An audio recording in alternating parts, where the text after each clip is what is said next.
we live? Are we live? We Now are we're now. live. We are now. I am just tagging everyone. What are we talking about today, Coach Rachel?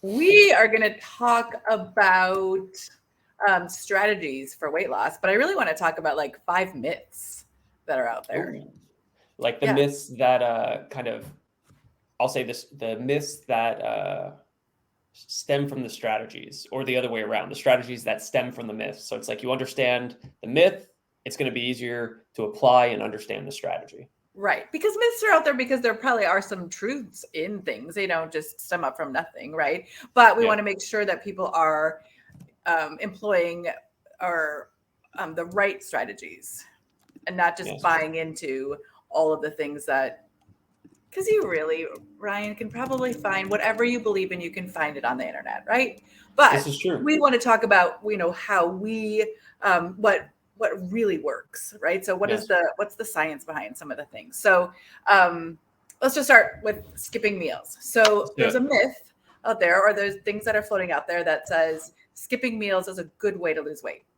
Yes. I've heard that many times before. Yeah, and I would say that maybe some of it stems from some of the research around time restricted eating or intermittent fasting. But honestly, if you look at those things, and I was just listening to a podcast with Lane Norton, who is he's Oh a yeah. Love bodybuilder, Lane. yeah, right, and Yeah. PhD in nutrition. So Yeah. he was talking about really, if you get down to the end of it, it's just about being in a caloric deficit. 100%. So it doesn't not work, but it works because you are in a caloric deficit. So it's not Yes. about the skipping of the meal. It's about, at the end of the day, how many calories did you eat? So the question just comes back to what's sustainable for you? Like what can you adhere to? You know, Yes. if not eating breakfast helps you be able to eat less calories overall, do it. Intermittent fasting is not magic. It does not help you lose weight faster. What does help you lose weight is the fact you're in a caloric deficit. Okay, makes Yeah. sense. So the strategy, what would be the strategy from that? Well, I would say the strategy is, and that's what I talk about with my clients too, is we have to figure out what your caloric deficit is. So, and going back to this podcast again, Lane must be putting out a book or something because he was on a couple different podcasts I listened to. But Yeah. he was talking about you can figure out what you can be in a caloric deficit for a little while, and then you start losing weight, and then you go into a plateau. Yep. So then you need to figure that out again. So it's a moving target, and it's Yes. not the same for every body. Like every Yes. body is different. So you can't just say just because you are starting at 185 pounds for a woman that you should eat X. Yes. That's why we have to talk to our clients about what that is, and it's a little bit of an art, right? Yes. And test. I think you got to test and iterate. But I think one of the actionable items from this as well is just you have to test the eating style that's going to work best for you. Like, yes, you have caloric deficit, but I remember with Patty specifically, who was on the podcast, or not on the podcast, she was in the comment section yesterday in the podcast. I remember with her, we tried 4 different eating styles. We tried, 3 meals a day. We tried doing, smaller meals, 2 snacks. We tried doing only snacks until dinner. And then we tried doing carb cycling. We tried a bunch of stuff. The thing that she settled on that worked the best for her lifestyle, that was the easiest for her to eat in a caloric deficit, was OMAD, which is 1 meal a day, Yeah. right? That's it. Now I know that sounds crazy, and you might think like, 1 meal a day? Are you crazy? I'm going to be starving. You should have seen the meal she was eating, right? Because she's essentially putting all of her calories in 1 meal. The benefit for her, and I'm not saying everyone should do this, you got to find out what works for you. But the benefit for her was she could eat foods that were, I'll say, slightly less optimal, still be extremely full, because like one of the things that she felt eating a traditional caloric deficit 3 meal a day diet was that she always was hungry and she never got the total feeling of satiation and being full. Mm-hmm. So this OMAD, 1 meal a day for her, was so impactful because it allowed her every day to feel that feeling of, I can't eat another bite, which in turn, like kind of tricked her psychology into going, I'm not dieting. Like, what do you mean? I fill myself every night, which Right. was really powerful for her. And the only thing I'll add to that too is if you are thinking about doing any type of OMAD diet, don't start with cutting out all your foods until 5 p.m. She just started skipping breakfast and started eating at 12. And then we moved it to 1 and 2 and 3 and 4. And then she was eating OMAD. It was great. Yes. Yeah. Yeah. And you do have to figure out what works for you. And I think that that's, Yeah. again, the beauty of, whether it's us or working with some other kind of a coach, so that you have that sounding board so that you can talk through what some of those things might be, and just know what some of the options are. Because again, like you said, that not everything works for every body. Yes. Right. So you have to figure out what your psychology is. You have to figure out what your work schedule is. Yeah. But I think one of the things about 1 meal a day, or some of the other strategies, is you take some of that decision fatigue out as well, so that you don't have to continually decide what to eat. Yes. So skipping meals is a good way to lose weight is a myth, although it may help you be in a caloric deficit. Yeah. Right. But it's not just about that. It's not just about the skipping of the meals. It's about that plus the caloric deficit, or just being in a caloric deficit. Yeah, makes sense. Sarah says, hey, y'all. What's up, Sarah? Good to see you. Welcome to the group, by the way. Happy to have you. Let's continue. What would be myth number 2, which will lead us to strategy number 2? Yeah. So myth number 2, getting to strategy number 2, eating late at night causes weight gain. So you hear that? Like, don't eat carbs after 6 turn to fat. You're telling me that's not true? Again, it goes back to this boring being in a caloric deficit. So, if depending on your work schedule, depending on what, and late at night could mean different things, especially for our nurses, right? Like, what does that mean? That could be breakfast. I don't know. Right. So eating late at night doesn't necessarily cause weight gain. Yes. What it could do is, if a lot of times when we're snacking at night, we're not snacking on hard-boiled eggs. Yeah. We might be snacking on ice cream or things that are more calorie dense. So that then, yes, can cause some weight gain. But just the time, like just because it's 11 o'clock at night or 1 o'clock in the morning, does not essentially equate or absolutely equate to weight gain. Yeah, your food does not, your body does not metabolize energy differently because of the time. Like, granted, there might be some, digestion slows down when you sleep and stuff like that. But like, as far as where it goes and like into your muscles, into your liver, like into fat, like as into fat cells, as fat, essentially, that doesn't change.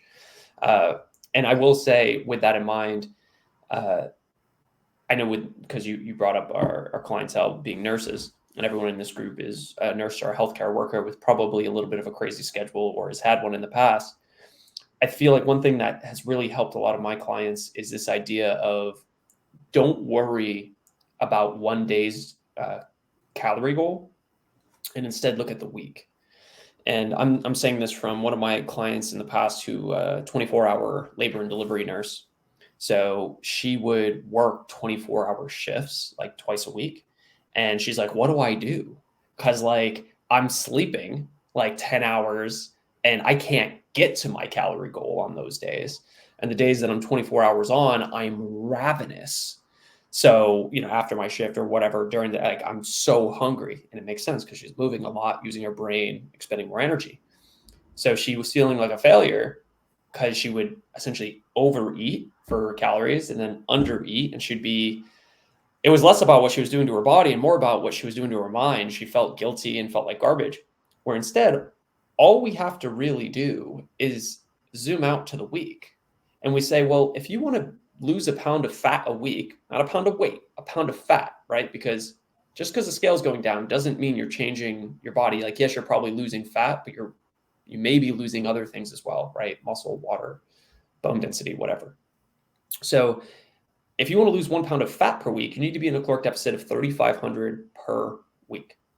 So for her, that meant, not an average of 500 a day. It might have meant like hit maintenance goal on her work days. And then the other days she was eating 1,500. And that just kind of switched around. And that's what worked for her. Once she got permission for that and she had no guilt around it, it made her process so much easier. Yeah, I agree. And I think it's hard too because I have got clients too that will be like, okay, well, if I work an overnight shift, do I log it based on the time? Like when does the clock switch over? If we're logging it, let's say in my fitness pal, when does the clock switch over? And that's my response too. It doesn't really matter. It matters at the end of the week how many calories that you're getting in. So Yes, 100,000%. if you're logging, then log it. So yeah, so eating late at night does not necessarily cause weight gain. Yes, I like it. Gloria, hey, good to see you.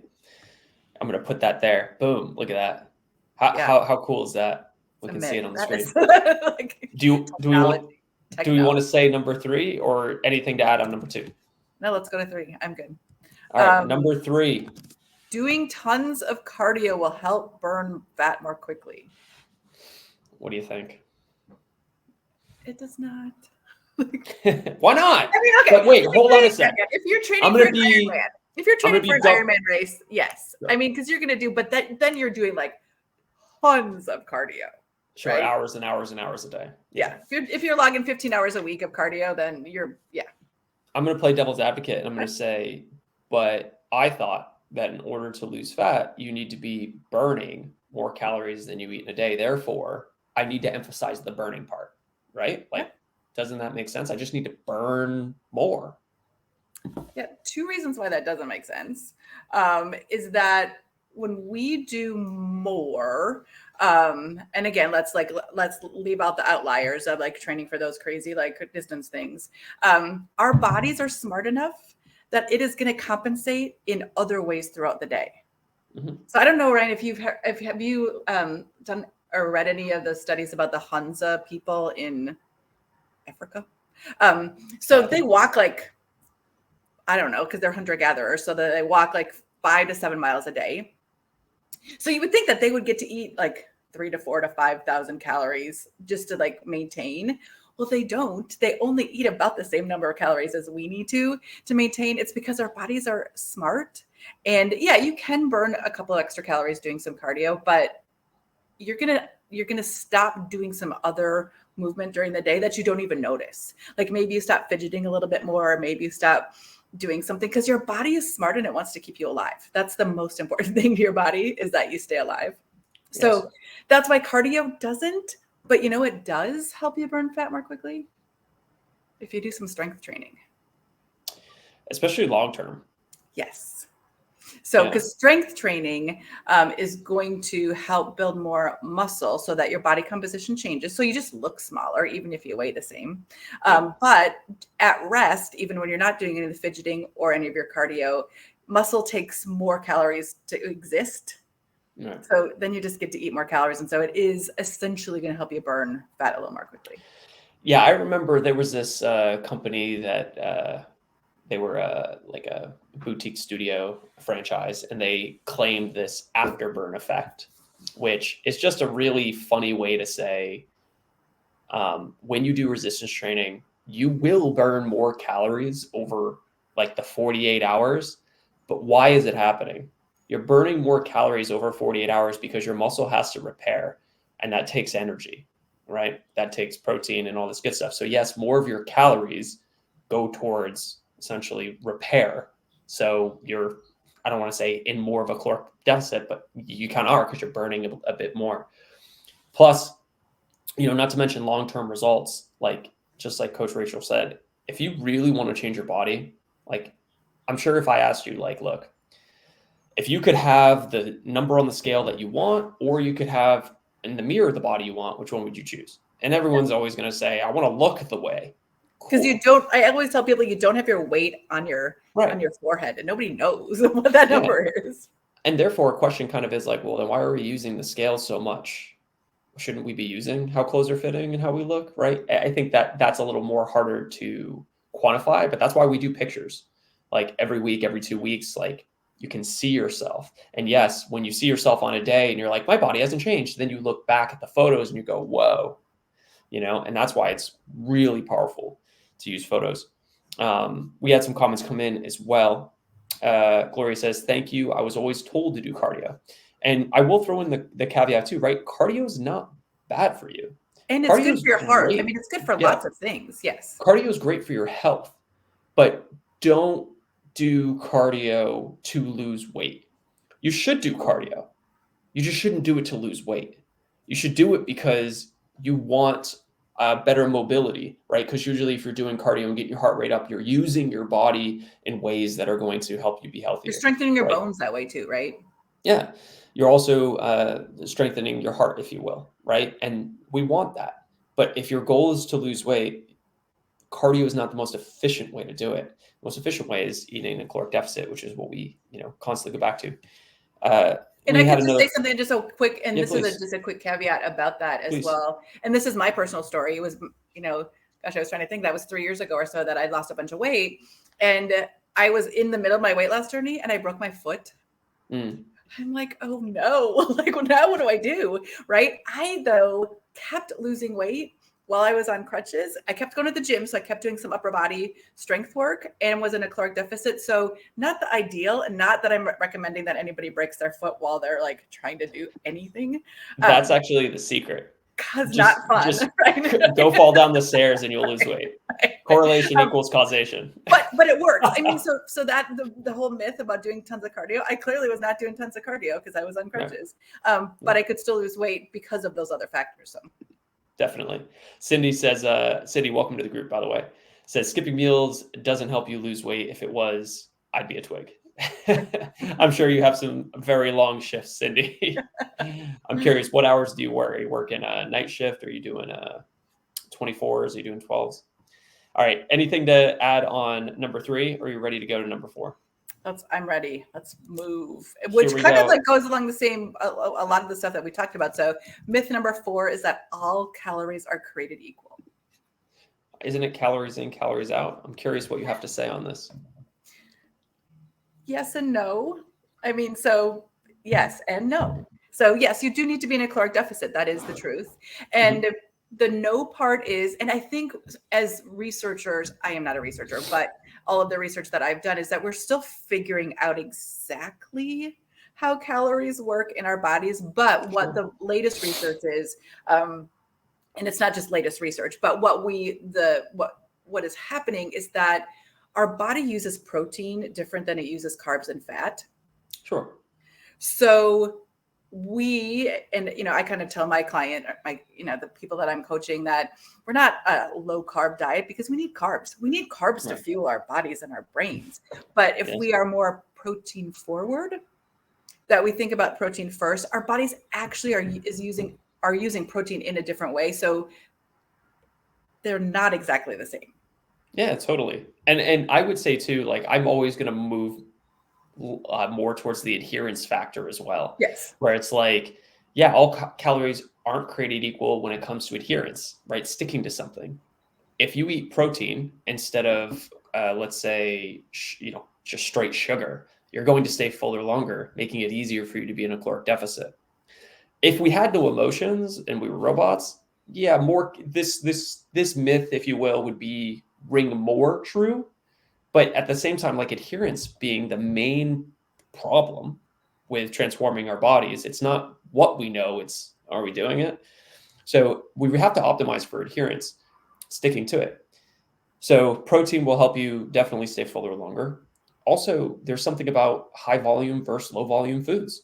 Like, if you are eating higher volume foods, your watermelon, your berries, things like that are filling up your stomach, you will be less hungry and therefore want to eat less food. So absolutely, like fill up on those cruciferous vegetables. I mean, because you can eat a lot of broccoli and a lot of cauliflower, and fill your stomach. And I will be the first to say I love olive oil. I'm becoming an olive oil connoisseur of sorts, but that is probably one of the densest calories you could possibly eat. Like, like this small amount is like 200 calories. So great for health, may not be great for physique in the immediate term because it's not really going to fill you up. But is that something you should add over time? Yes, potentially.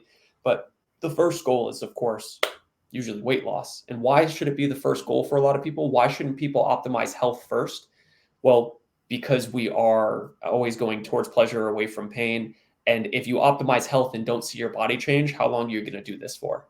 Probably not that long. So optimize for the changes that are going to allow you to stay consistent, and then do health along the way, in my opinion.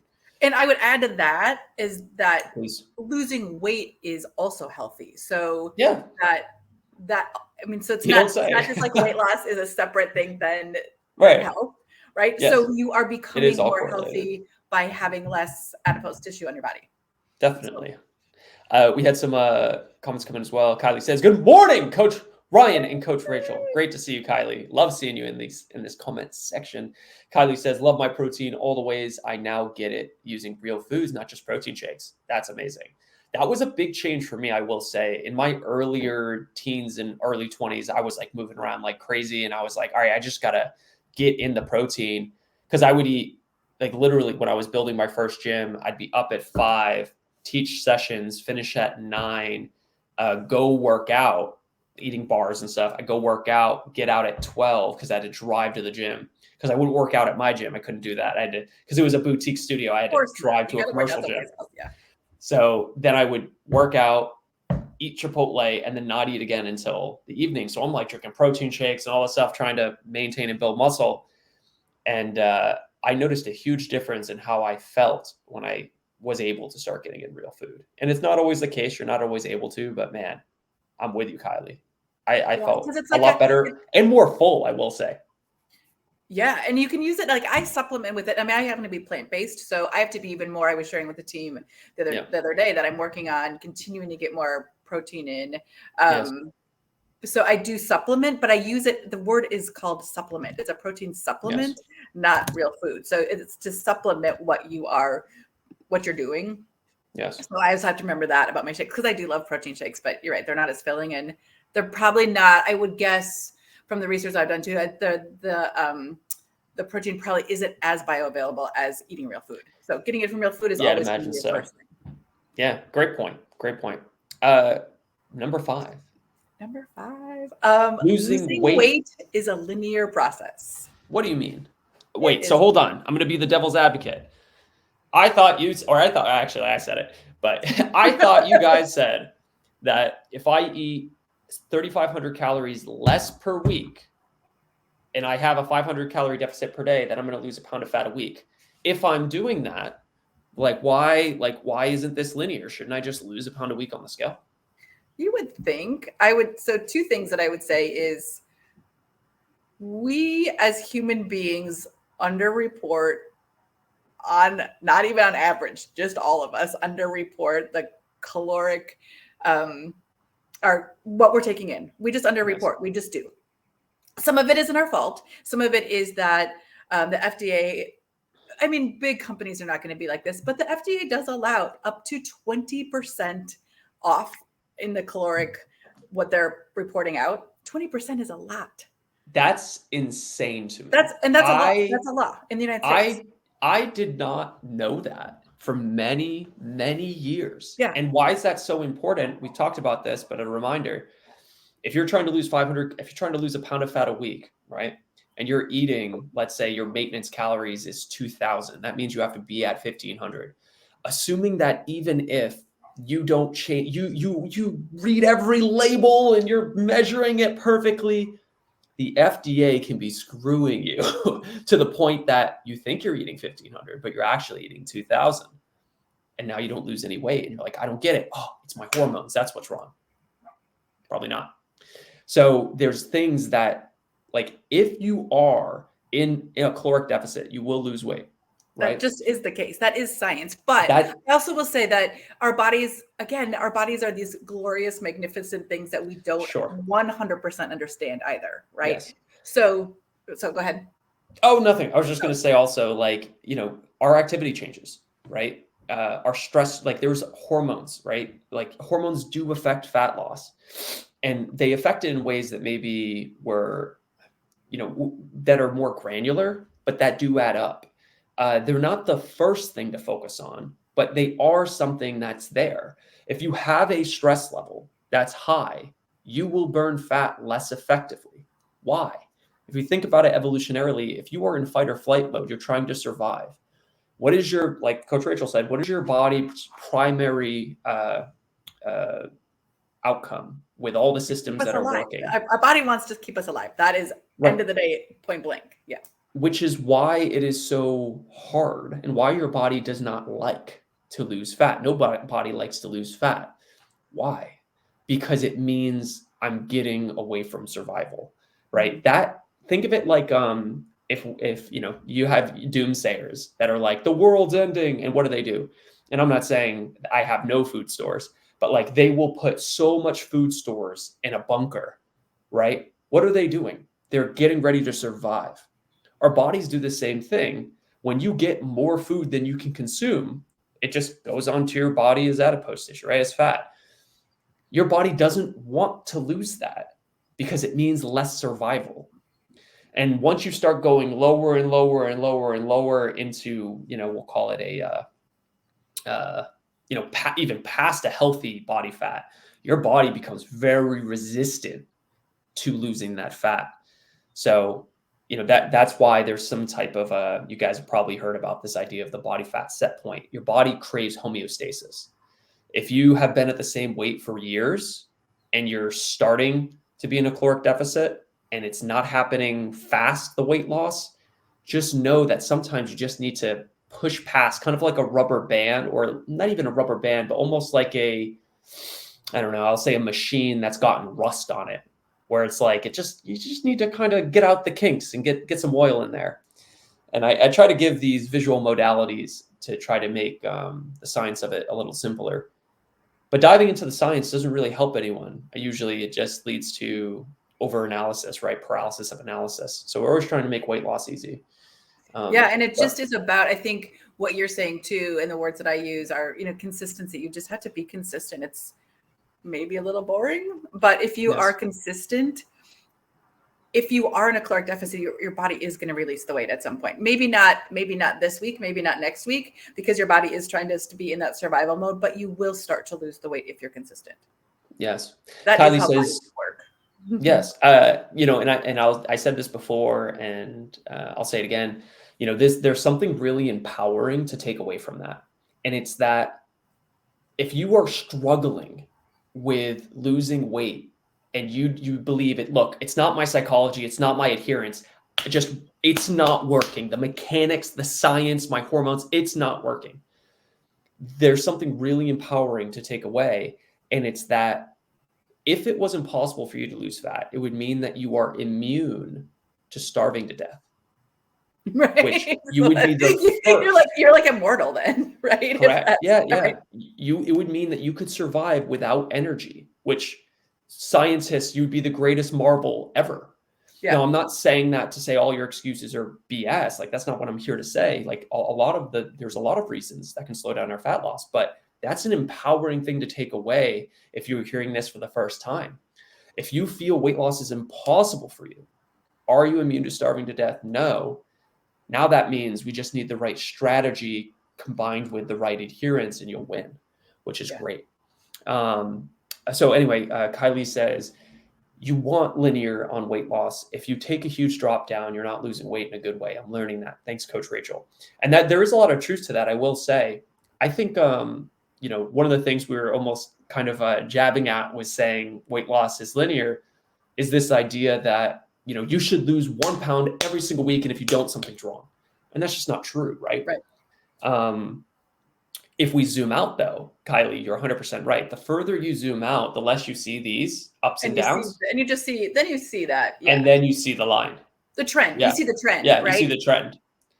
But it's almost like the stock market, right? If you zoom out over the last, 100 years, it's like, but if you look at like 1 year, like 2008, it's like, you're like, oh no, everything's going away.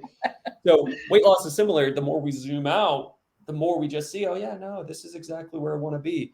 And that's sometimes why having a third party, a coach, whatever, even just time for yourself to sit down and zoom out can be so beneficial, because it takes away the emotional charge from the moment of, man, I'm trying so hard and I didn't lose a pound this week. Why am I even trying?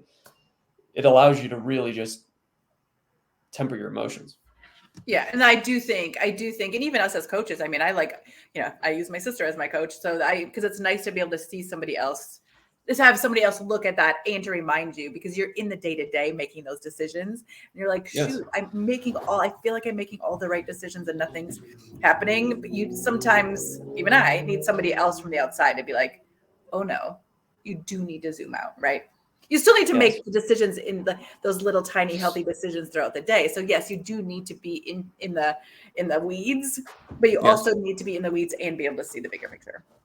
100%. And I think that's why it is so challenging to do anything where you are not always getting positive feedback.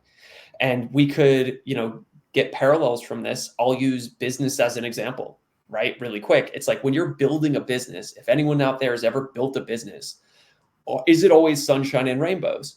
No, you don't always have a guaranteed paycheck. You don't always have guaranteed customers. So what happens? Why do 96% of businesses fail? And why do 96% of people that try to lose weight eventually stop and gain it back? It's the same reason. It's because as human beings, we are, I'll say, conditioned to get away from pain and go towards pleasure. And if we're not being constantly reinforced and we're getting hit with pain consistently, we're going to stop. So how do you win then? How do you win in weight loss? How do you win in business or whatever? You have to do one of two things. Either A, you have to be delusional. And what I mean by that is you have to have unwavering optimism that no matter what happens, the best is yet to come. And people might look at you and say, that's insanity, because the definition of insanity is doing the same thing, expecting a different result. So you can't be insane. You have to be trying different things. But then the second piece to that is, if you can't do that alone, is getting a coach. And this is why and I'm not saying like hire us. That's not what I'm saying. Even Rachel said she uses her sister as a coach. That's fine. If you want someone who's helped a lot of people professionally go through this, yeah, you can use us. But I would say a core piece to that, if you are having trouble staying the course alone because of the negative emotion, it's having that second person that's able to help you zoom out and keep you on track. This is why there's business coaches. This is why there's relationship coaches. Right? Not everyone has one. Like everybody has a coach. Like everybody has a coach to do something. They don't do it. You don't do it alone. I'm like, if anybody's a March Madness fan, everybody has a coach, right? Yeah. And so I think we need coaches too. And you can't. Sometimes I hear people, especially in the fitness and health and fitness world, they're like, "Well, I know how to do it. I don't need a coach." Well, right. Well, it depends. Are you doing it? If you are doing it, then you're good. I don't believe everyone needs a coach. But I will say this. There's been times that I've figured it out without a coach. I have. Like actually, that's kind of a lie, because I had a coach, not directly, but indirectly, because I was part of a group. But all that to say, you can figure this out.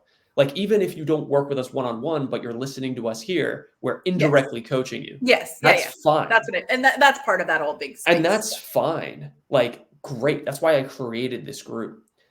With that in mind, though, I will say that if I did ask for help sooner, I would have saved time. So the question is, do you have a problem? Are you looking to solve it? If you are, ask yourself the question, how many more years, how many more months am I going to struggle with this? And maybe sometimes it's just, look, hey, I'm going to give it another go, but I'm going to do this differently. And that's fine. But yeah, I'm a big believer that, like, time is our most valuable resource. We only have so much of it. If it took me 5 years to figure out something, or even a year that I don't know, that I could figure out in a couple months, or a fourth of the time, or a fifth of the time, it just seems to me worth it. But that's just me personally. But yeah, so identify for you, if you're listening, like, where are you at? Like, have you tried a lot in the past? Is this your first time? Are you on the younger side? Are you like in your early 20s and you're just for the first time at a point with your body that you're like, you know what? I'm not really loving where I'm going. And yeah, maybe you don't start with a coach, and that's okay. Just like start yourself, like start with strategies, grab things from this group. And, even if you're in your 30s, 40s, 50s, or 60s, you, again, don't necessarily need a coach. You might just need a new strategy. And when I say a new strategy, I don't mean mechanically, but I mean the psychology piece, adherence. what you should be optimizing for is not results. Think about all the times if you've tried to lose weight in the past and you gained it back, what did you focus on? Usually it's the results. Just change the results. So I'm going to change my action. But the problem is it wasn't sustainable. So if there's anything that you can focus on, it's not results. It's starting and never stopping again. It's sustainability. It's adherence, sticking to it. Yeah, it's the process. We have to let go of that. We have to let go of the outcome and focus on the results will come. The results will come. Like this whole idea, I know it's hard, like trust the process. Yes, you have to trust the process, but of course you cannot do the completely wrong stuff. You can't say like, all right, I'm just going to eat a caloric surplus then. I'm going to eat all these foods and it should work. Trust the process. It's like, yeah, you're using the wrong process. But as long as you're at a caloric deficit mechanically, sleeping enough, stress is managed decently, getting enough protein, doing resistance training, you will win. You will win if you just do it long enough, even if it's not the most effective thing. I made a video recently talking about exercise selection. And, there was a person in this video that was like, you got to do these exercises because they're the most maximal and all these things. And I'm here to tell you that like exercise selection does not matter nearly as much as just making sure you're doing the exercise for years. That's what matters. So whether you're doing shoulder raises or shoulder press, like don't worry about optimal. Worry about consistency. Worry about adherence. That's what we need to start with. And you might, there might be someone out there that says, yeah, but resistance training is way more effective than walking. So shouldn't I be doing resistance training instead of walking? I don't know you. Maybe. But for a lot of people, if they've never done resistance training and there's a lot of pain associated with that and they don't have anything readily available, just start walking, because it's not about the thing you do today. It's about what it leads to. Because you might start walking today and then that leads to, 2 minutes of walking, which leads to next week, 5 minutes of walking, which leads to 10 minutes of walking per day next month. And then in 6 months, you're doing your 3 times a week resistance training. Don't worry about today, tomorrow being optimal. You will get there. It's like the yellow brick road. This is going to be a way off analogy. Could Dorothy see Oz when she took her first step? No. Did she know all the people she was going to meet along the way that were going to teach her things like courage and bravery and all this stuff? No. All she did was take her first step because she wanted to get home. So she followed the yellow brick road and took her first step. And she took another and took another. And then eventually she ended up at Oz.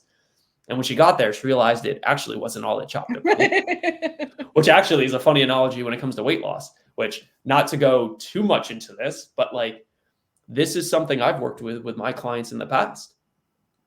They were chasing something that they thought would fulfill them.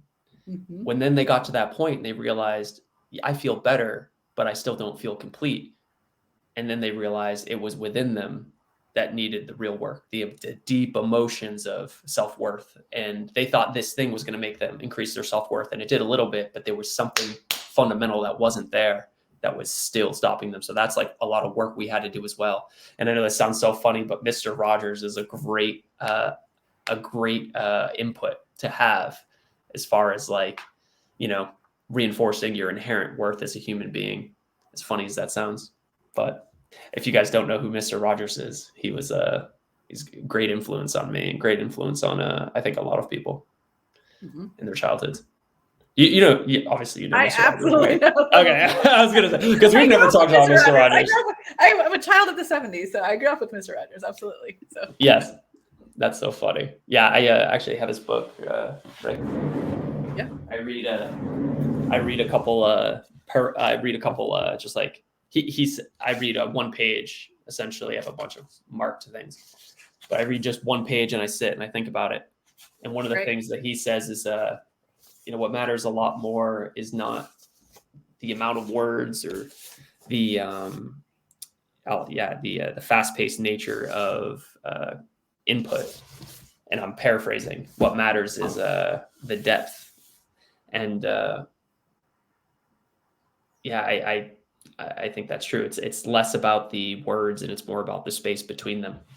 So that's like one of my rituals is I just read a couple sentences and then I sit down and think about those sentences and what they mean to me. and sometimes it hits and sometimes it doesn't. And I don't know, I just feel like I'm happier because of it, better person. People around me are happier too. So it's all good. It's all good. We had some comments come in. Hey. Kylie says, I'm learning slow and steady wins the race. Yeah, it's true. It's the stuff we knew all along. It's the tortoise and the hare. Yeah. You know, and it's funny because when I was a kid, I identified with the hare. And I will say, like, it's a little more fun to like, oh, like, yeah, even in my early 20s, I'm like, the turtle doesn't know shit. I'm like, we're going all in, baby. Like, it's like, you know, and I would burn the candle and do all that stuff. And as I've gotten older and wiser, and the older I get, the more I realize that consistency comes from adhering to human nature, and human nature is always going to be going towards pleasure and away from pain. Instead of me getting upset that I am this way, I can just work in accordance to it. Yeah. And now I will, you know, all my goals are a lot easier to achieve. You know, because at the end of the day, all I care about is that I reach the goal. You know, just like a lot of our clients, like they want to reach the goal and never go back. So wouldn't you rather take 24 or 52 weeks to hit your goal and never worry about this again because it's just autopilot, your lifestyle? Yeah. Like people say they want to create a lifestyle, but that's what creating a lifestyle is. It's autopilot. You never think about this stuff again, which can seem so far away from where we are right now because it's like, oh man, it takes so much attention. But in time, I mean, it just really becomes autopilot. It's like, or would you prefer to go 12 weeks, lose all the weight you want to lose, 20 weeks, and then just gain it back, right? So it's all about sustainability. Anna says, that is so true. I've been working out every day for only 18 minutes. My weight is going down. Hell yeah, Anna. That's like, because that's 18 more minutes than you were doing before. And like compound that over a week. And I will say, like, some exercise is better than the most optimal one that you only do a couple times a week. And one of the main reasons for that, again, is it always goes back to psychology and adherence. When you exercise, even if for 5 to 10 minutes, you are making the conscious effort of, I am doing this to improve my body. When it comes to eating something later, you'll probably think twice because you'll be like, well, but I exercised this morning. And for whatever reason, people will say like, I don't want that to go to waste. It's like, fine. But you made a better decision with nutrition because you exercised for those 5 to 10 minutes. So valuable. So it's not necessarily the exercise, I will say, that helps with the weight loss. It can, but it's marginal. Usually what it's going to be is because you're exercising, you're eating more mindfully because you don't want it to go to waste. Yes, 100%. Kylie says, any movement counts. A wise person told me, Coach Rachel told me, it's not all or none. Yeah, find alternatives. And that's the truth, right? Like this journey, because it is a journey, right, that you're on, is many shades of gray. It's a spectrum, you know, truly. It's not a light switch. It's not you're on and you're off. It's at what degree are you on? At what degree are you off? And the more that we can get rid of this binary thinking of I am on my journey, I'm off my journey. No, you're always on the journey, period. You're always on it.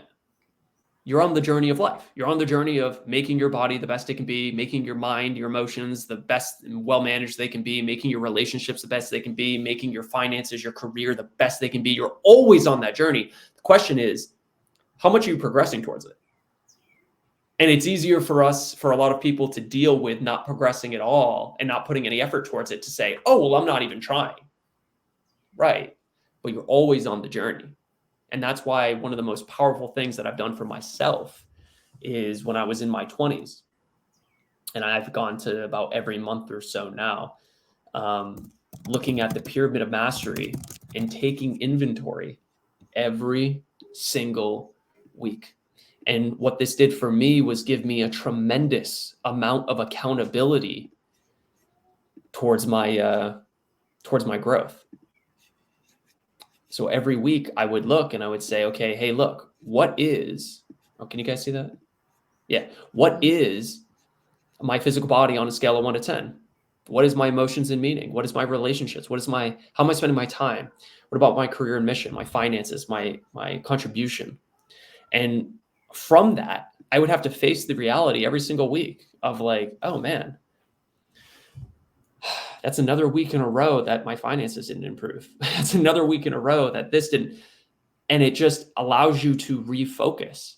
And you can't improve in every area every single week. That's not the point. But the point is to be able to, over time, see these increase. You're always on your life journey. Question is, how much progress are you making? Because there is no on and off. You're always on, unless you're dead, and then you're off. Then you're off. Then you are officially done. Not that we should laugh about dying, but that is a great equalizer. It's going to happen to all of us. Yes. And it will. It definitely will. I think that that's a scary thought for a lot of people, and I think that's why sometimes we have these midlife crises, because we don't wake up and become aware until we have a birthday with a 0 on it, or until somebody in our life close to us dies and we said, I should have spent more time with them. Give yourself the gift. And I know this will be very controversial potentially. So you may never hear me say this again, but do give yourself the gift of thinking about the end often. And I know that might sound weird. It might sound dark and depressing, but I can promise you that it gives you a perspective that allows you to make better decisions today. Because if you can we talk a lot about zooming out, about your weight, zooming out from week to week to month to year to year. But if you can zoom all the way out and look at your life and think about being at the end and really just lead yourself to what actually matters, a lot of the things that you're doing today, you'll probably stop doing. So do the ultimate zoom out with me. I do it at least once a week, but I think about it probably every day. And I do it especially, that's one of the ways I reframe situations. Because when I get stressed, because I'm not immune to feeling stressed. I have a reptilian brainstem that feels a limbic system that feels angry. I have a reptilian brainstem that gets fearful. Like, I can't control these feelings all the time, but I can change if I'm going to hold on to them. And one of the ways I do that is just by zooming out and realizing this doesn't matter. Yeah, I'll use an example. This doesn't bother me anymore, but like somebody cuts me off on the highway. It's like, and this is almost a combination of Fred Rogers' teachings, where he's like, the first thing is, it doesn't matter. Will it matter 10 years from now? No. Will it matter a year from now? No. Will it matter a week from now? No. Will it matter 10 minutes from now? No. So then why am I letting it affect me now? Yeah. Second piece to that is with Fred Rogers. He says, and I loved this, I read it recently. He said, once you hear somebody's story, anyone can be lovable. And I thought, wow, even the most nasty person, once you hear their story, there's usually a reason somebody's nasty, right? It's hard not to love them. And when somebody does something to you that isn't good or that is negative, and we're now talking a little bit about how to deal with stress, right? When somebody does something to you that's negative or creates a stressful response in you, have the empathy, not for them, but for you, right? Forgiveness is not for the person you're forgiving. It's for you so that you can be free, right? Acid destroys the vessel in which it's stored. Yep, 100%. And I know that because I held a grudge towards, my ex after we got out of a 7-year relationship. And, that was acid eroding me for a year because I played the victim. She took money from me. She took these things from me. And it's like, yeah, but you weren't that great. It's like, there's a reason it ended. It's like all those things. So it's like, once you get the power back and realize that everything's happening because of you, you can change your life. It's powerful stuff, man. You are where you are because of you. Now, granted, we all had parents, we all had situations, like, yes, but even if it's not true, it's empowering, because if you are where you are because of you, you have the power to change it. If you are where you are because of somebody else, you have no control. Yeah. I would rather have everything be my fault and have control of my future and have a belief that the best is yet to come because I'm in control of it than, well, this is just how it goes. This is just what life is. Yeah. It's not going to be any better. The worst belief we can have is that the future will be worse than the past. The most empowering belief we can have is that the best is yet to come. Mm-hmm. Hope in the future is power in the present. If you want to change anything, it starts with just a new belief that it's possible. The future can be better than the past, and it will be if you find evidence for that. But guess what? You can find evidence for why the future will be better, and you can find evidence for why it will be worse. Yeah. All right. We went a long ways from like 5 myths about that, but so use these 5 weight loss strategies and you too can transform your body and sustain it forever. Is this helpful, guys? Not just the 5 strategies, but also like talking more about this stuff. Let me know in the comments. I know there's 12 of you here. Feel free to like this. It shows it to more people. The main point of all this is just to say, like, look, no matter where you've been in the past, no matter what you struggled with, you can have not only the body you want, but the life you want. And we're not here to be your business coach or to be any other coach than help you transform your body. But I am here to get on my soapbox and just to maybe inspire a tiny bit of belief that maybe this can be different. Maybe my life can be better than it is, and I don't have to settle. So, good stuff. All right. I gotta go to the bathroom. I've drank so much water. Kylie says definitely helpful. Love these, even if I listen to the replay. Happy to hear it, Kylie. Awesome. And happy to Thanks, serve Kylie. you guys. We just passed 9,000 RNs in the group. Woo! If you guys aren't following us on Instagram and TikTok, even though TikTok's now going away, I guess, YouTube, all that, feel free to follow us there if you want more content. And Spotify, we're on Spotify, all that good stuff. That's about it. I'll drop a link somewhere if you're interested in working with our coaches before all of our client rosters fill up at the end of the month. It's looking like right now until we get more coaches on. Gloria said I needed this morning. Hell yeah. Happy to hear that. All right, guys. We'll see you soon. All right. Bye. Bye.